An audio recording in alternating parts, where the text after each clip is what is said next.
மக்களவையில் பட்ஜெட் மீதான விவாதத்தில் கலந்து கொண்டு பேசிய மத்திய நிதியமைச்சர் நிர்மலா சீதாராமன், நிதி பகிர்வில் எதிர்க்கட்சிகள் ஆளக்கூடிய மாநிலங்கள் புறக்கணிக்கப்படுவதாகவும் ஒருதலைபட்சமாக அணுகப்படுவதாகவும் முன்வைக்கப்பட்ட குற்றச்சாட்டுகளுக்கு பதிலளித்தார்.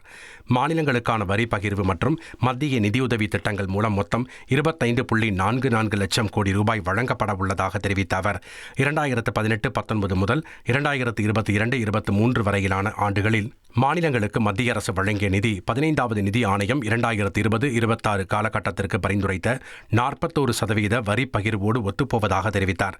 மத்திய அரசு செஸ் வரி மூலம் மாநிலங்களின் நிதிப்பங்கை குறைப்பதாக எதிர்க்கட்சிகள் கூறியதற்கு பதிலளித்த நிதியமைச்சர் நிர்மலா சீதாராமன், மொத்த வரி வருவாயை கணக்கில் கொள்ளாமல் தணிக்கையாளர் முடிவு செய்யும் நிகர வரி வருவாயிலிருந்து 41% வழங்கப்படுகிறதா என்பதைத்தான் பார்க்க வேண்டும் என்று கூறினார்.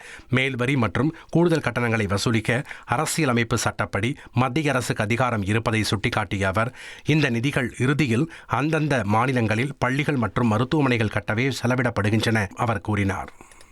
1,26,00,000 மனங்களை வென்ற தந்தி டிவி யூடியூப் சேனல். தவிர்க்க முடியாத தம்ப்நெயில்ஸ், கலக்கலான கான்டென்ட்ஸ்.